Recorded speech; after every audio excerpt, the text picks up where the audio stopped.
제가 청년부를 맡고 있는 사역자라서 그럴까요? 이 본문이 저에게 많이 이렇게 이야기를 합니다. 이렇게 버스를 타고 가고 있다가도요, 이 본문이 떠오를 때가 많아요. 특히 올해 목사님께서 본문으로 설교를 하신 이후에 많이 제 마음에 메아리가 되어서 이렇게 남고 있었습니다.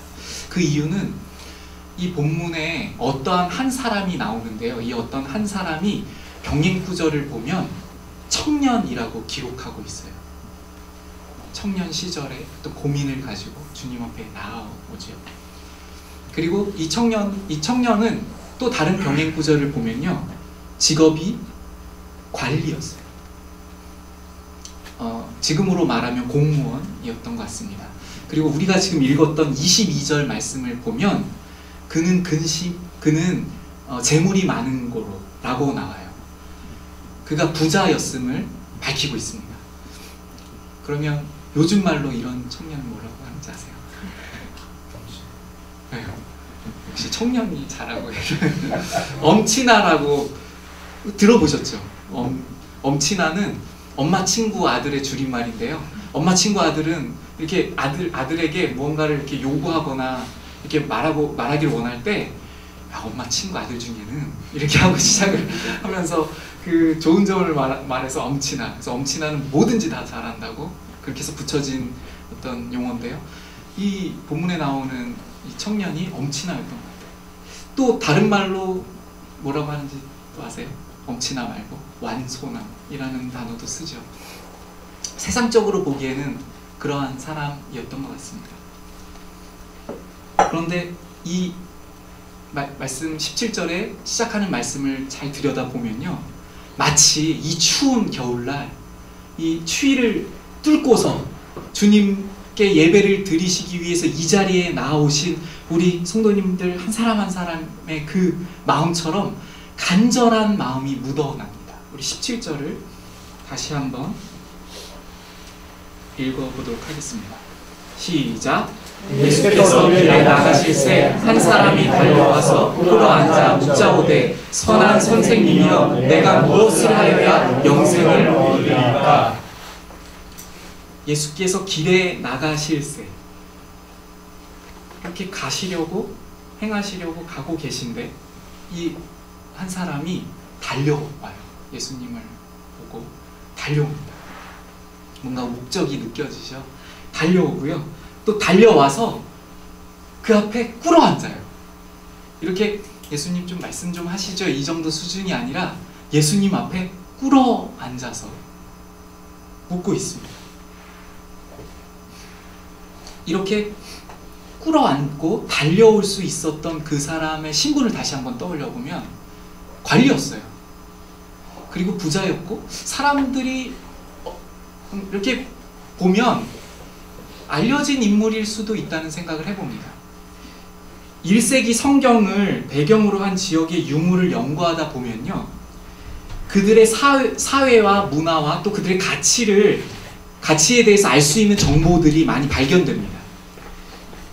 그 중에 그런 자료들을 보다 보면 배너와 같은 영화들도요, 그러한 어떠한 고증을 통해서, 그런 증거들을 통해서 그들이 입었던 옷이나 마차 등이나 이런 것들을 이렇게 다시 만들어내기도 하고요. 그리고 그들의 가치, 이런 것들을 그 영화에 이렇게 넣어서 표현하기도 합니다. 우리가 그 영화를 통해서 엿볼 수 있는 것처럼요, 그 1세기 이 지역의 사람들의 가장 큰 가치는 명예였습니다.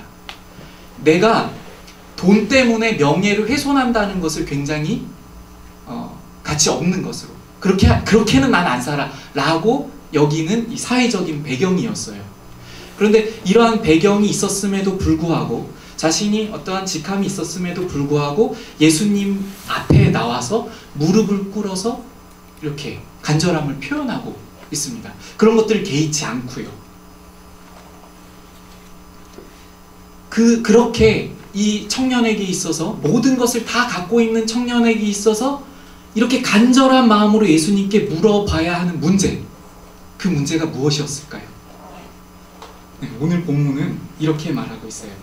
선한 선생님이여 내가 무엇을 하여야 영생을 얻으리이까? 이렇게 물어보겠습니다.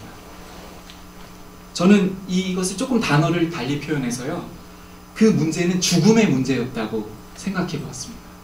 그에게 있어서 모든 것을 다 갖고 있는 그가 죽음의 문제를, 이분이면 뭔가를 좀 해결할 수 있겠다, 어쩌면 그에게 소문이 들렸을지도 몰라요. 야, 이분은 말이야, 오병이어 떡 5개로 굉장히 많은 사람을 먹였어. 그리고 죽은 자를 막 살리기도 하고, 눈 멀었던 자를 뜨게도 하고, 그리고 이분이 말씀하는 것은 그 전에 말하던 바리새인들이나 서기관의 말과는 좀 다른 것 같아. 그런 이야기를 들었을지도 모르겠어요. 그리고 그 직장에서 관리로 이렇게 있는 그 직장에서 또 그렇게 수군거리거나 이야기하는 것을 들었을지도 모르겠어요.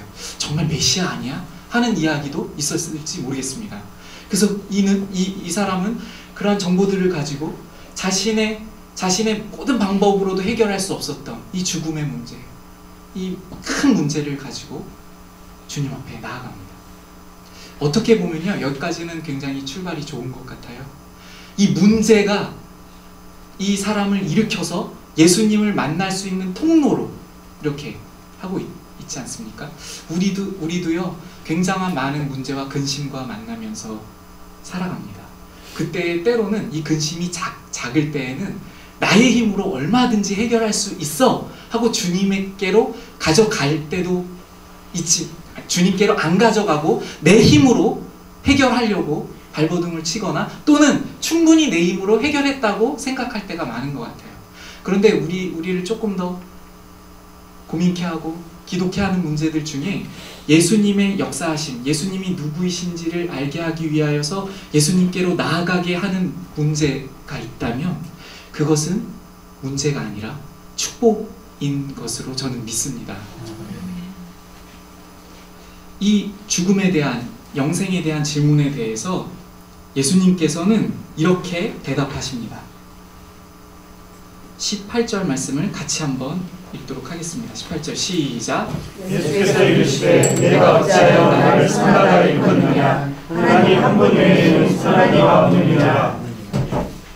지금 질문이 어떤 질문이었죠?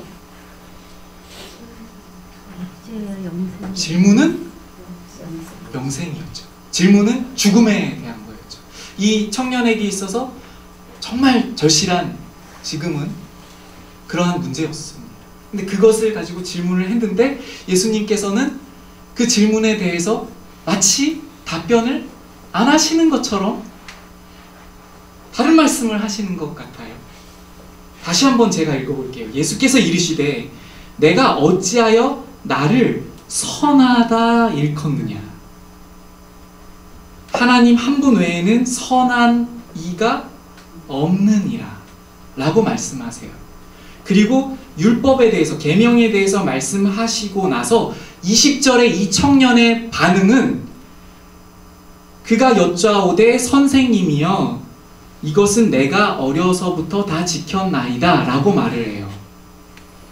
그런데 그 18절에 대한 나를 왜 선하다고 일컫느냐에 대한 것은 말로 반응하지 않고요, 자신의 대답에 이렇게 하나의 표현으로 넣기만 합니다. 그것은요, 선하다라는 단어를 뺀 거예요. 내가 나를 어찌하여 선하다 일컫느냐 라고 했는데 이 청년이 그 다음에 말할 때는 선생님이여 라고만 말을 합니다. 그럼 과연 예수님께서는 이 18절의 말씀을, 왜 나를 선하다 일컫느냐라는 말씀을 이 중요한 영생의 문제를 다룸에 있어서 처음으로 말씀하실까요? 그냥 나에게 대해서 그런 말 하지 말아라, 선하다고 하지 말아라 하는 정도의 그러한 인사치레였을까요? 왜 나를 선하다 일컫느냐라는 문제가 바로 영생에 대한 해답이기 때문입니다. 영생은 곧 유일하신 참 하나님과 그가 보내신 자 예수 그리스도를 아는 것이시니이다. 그렇게 요한복음 17장 3절 말씀하고 있습니다. 예수님께서 참 하나님이시고 참 그 하나님의 아들이심을 안다면, 그렇게 하나님의 참 메시아이시기 때문에 제가 선한 선생님으로 불렀습니다 라고 할 수 있었겠죠. 또는 그것에 대해서 그분이 바로 나라는 것을 알게 하시기 위해서 질문한 것이라도 이 청년이 뭔가 깨달음이 왔다면, 나에 대해서 지금 어떠한 이 주님을 알아가는 것에 대한 문제로서 그것을 던지는 것을 이 청년이 좀 받아들였다면, 그러면 아마 주님께서는 자신이 누구이신지, 왜 선한 분이라고 말씀할 수 있는지에 대해서 마치 수가성 여인과 나누었던 그 대화를 통하여서 주님을 알려주셨듯이 알려주었을 것으로 저는 묵상했습니다. 그런데 이 청년은요, 계명에 대한 이야기를 말해요. 예수님께서 계명에 대한 이야기를 언급하시니까 자신이 이 부분에 대해서 굉장히 자신 있다고 생각했던 것 같습니다. 선생님이요, 내가 어려서부터 다 지켰습니다. 제가 자료를 찾아보니까요, 이 유대인들은요 3살이 되면 성경을 이렇게 접하기 시작, 그 전부터도 물론 접하지만 3살부터 접하기 시작하여서요 5살이 되면 읽어야 돼요.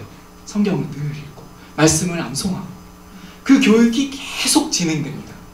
그래서 반복적으로 진행되고요, 그것을 완전히 이렇게 거의 체화가 된다고 해야 되죠. 외워서 툭 건드리면 나올 정도로 그렇게 알아야 합니다. 아마 그러한 교육을 받았으리라고 여겨집니다.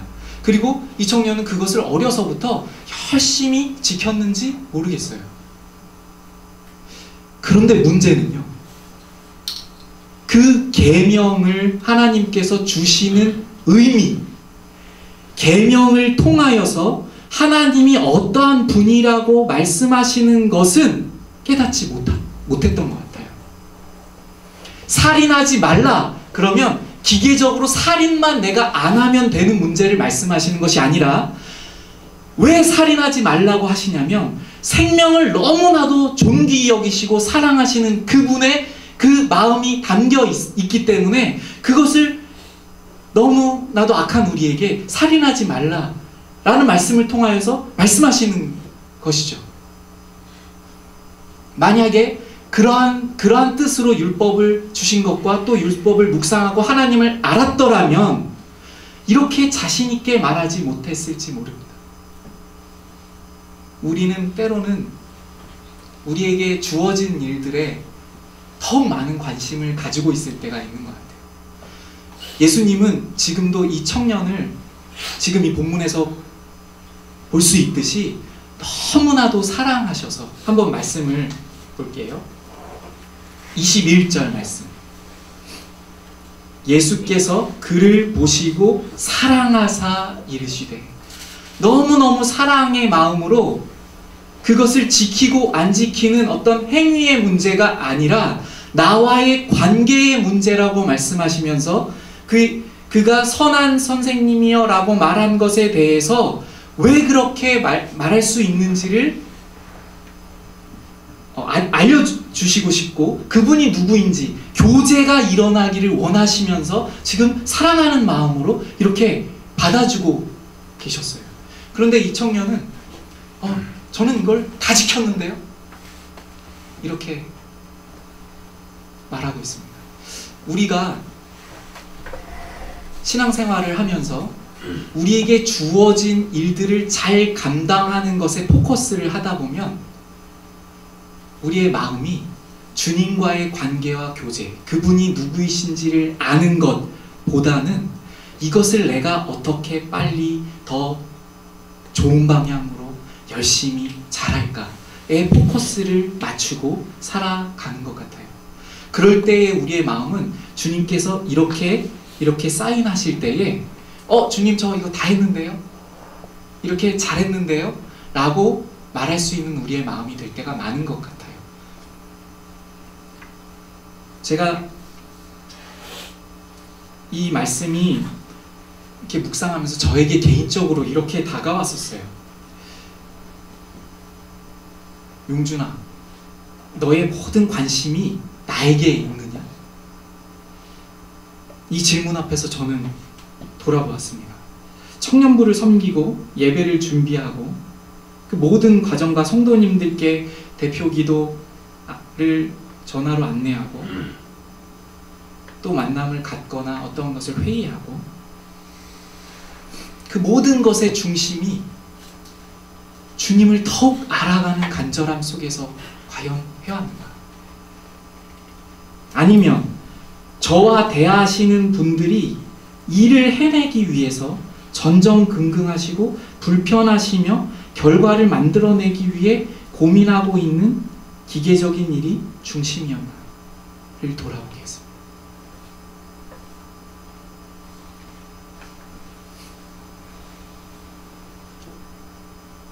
바로 이것은 내가 어려서부터 다 지켰나이다 라는 대답이 우리가 이 본문 끝에서 익히 알고 있는 것처럼 나를 따르라 하는 주님의 반응에 반응하지 못하고 있는 그의 모습이었던 것 같습니다.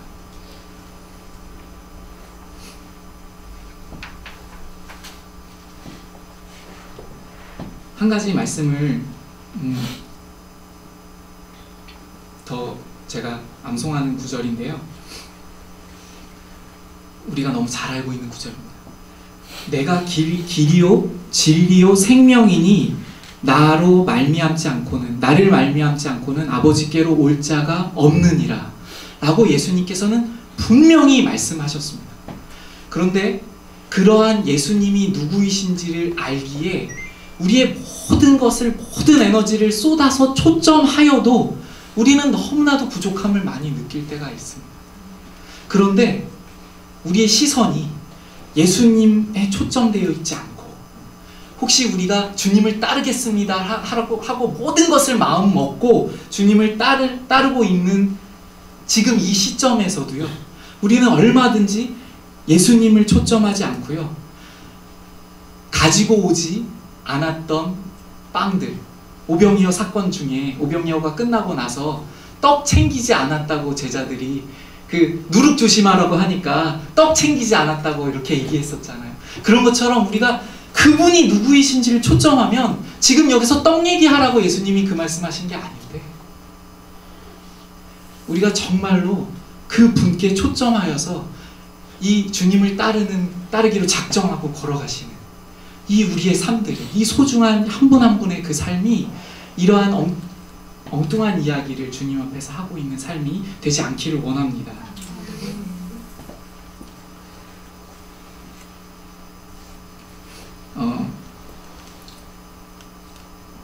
제가 친구들에게 전도할 때나 친척들에게 복음을 전하였을 때요, 많은 반응 중에 이러한 반응이 있었어요.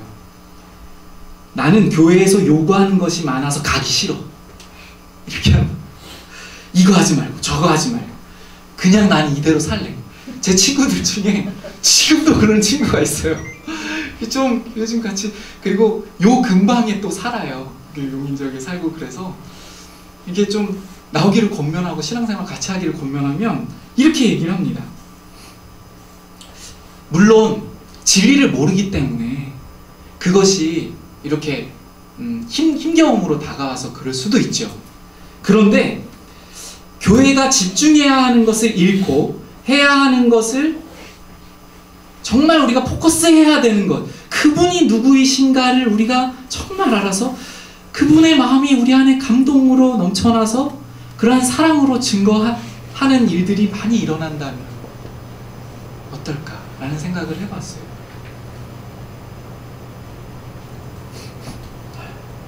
죄송합니다. 제가 자꾸 훌쩍거려가지고요. 제가 감기가 걸려서. 우리는요, 우리의 대화들을 통해서 우리의 자녀들, 제가 이 본문에 청년이 또 나오잖아요. 우리의 청년인 자녀들, 우리의 또 그 중고등부 자녀들, 그리고 영적인 자녀들, 그 자녀들이 우리의 대화들을 통해서 무엇이 중요한지를 배운다고 생각합니다. 또 오늘 본문의 대화를 통하여서 우리가 주님께서 무엇을 중요시 여기시고 있다는 것을 우리가 배우는 것처럼 말이에요. 그런데 우리는 요즘에 모든 것을 다 가지고 주님을 따라가라고 말하고 있는 것 같아요. 이 본문의 말씀에서는요, 주님을 따르기에 방해되는 모든 것을 버리고 주님을 따르라고 말씀합니다. 그렇게 따르지 않으면 주님을 따르지 못한다고 말씀하고 있어요. 이렇게 강력한 말씀 앞에서 우리는 혹여나 모든 것을 다 추구하고 모든 것을 다 얻고 주님을 따라가라고 시대 속에 살고 있는 것 같아요. 예배 드림보다, 성경을 열어서 주님을 아는 것보다, 좋은 학교에 가거나 성공을 하여서 안정된 직장을 갖는 것이 먼저가 되고 있는 것 같아요. 우리는 또 그것을 슬며시 방관하기까지 합니다. 아, 시험 있다고? 그래, 시험 먼저 잘 봐야지. 왜냐하면 우리 내면의 깊은 곳에는 예수님 그분 자체가 중심이 아니기 때문에 그렇습니다.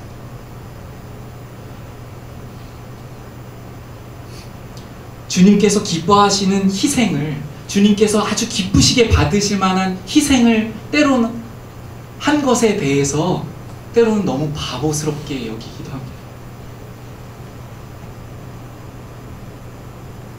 저희 아내와 에피소드를 지난번에도 이야기했었는데요. 제가 주님을 아는 것, 주님을 더욱더욱 알기를 원하는 마음이 제 안에 가득 부어진 그 해가 있었습니다.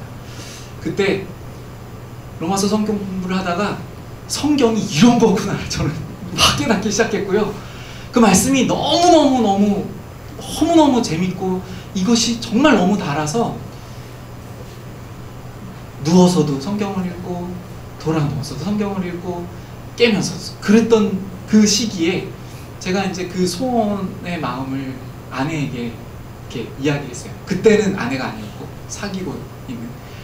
그리고 또 교회에서 보면 너무 모범적이고 너무 성실하고 거의 칭찬을 안 하는 사람이 없을 만큼, 제가 아내 자랑하는 게 아니라요. 그런 모습이었어요. 그런데 제가 이렇게 이야기를 하면 저의 후원자가 되어주고 기도할 게 이렇게 할 줄 알았어요, 저는. 그리고 아버님이 또 목사님이었기 때문에 그렇게 응원해 줄 줄 알고 저는 마음을 딱 붙이고 나 신학 해보고 싶어 그랬는데 대답은 그럴 거면 헤어져, 이거였어요. 우리가 주님을 위한 다른 사람들의 희생에는 박수를 치는 것 같아요. 그런데 우리 가까이에 있는, 혹시 자녀나 또는 가까이에 있는 사람들이 주님을 위해서 모든 것을 좀 다 버리고 옹기성 목사님처럼 이렇게 좀 달려가 보겠다는 꿈을 그렇게 가지면 그거는 있잖아, 이렇게 하는 마음이 부모로서 또는 가까운 사람으로서 그게 아끼는 마음인지 아무튼 드는 것 같아요. 근데 그 마음 깊은 내면을 들여다보면 아직 주님 때문에 포기하지 못한 많은 것들이, 많은 이 땅의 것들이 이 청년에게 재물이 그렇게 가득하게 그 마음을 차지하고 있었던 것처럼 그렇게 자리 잡고 있는 건 아닐지 모르겠습니다.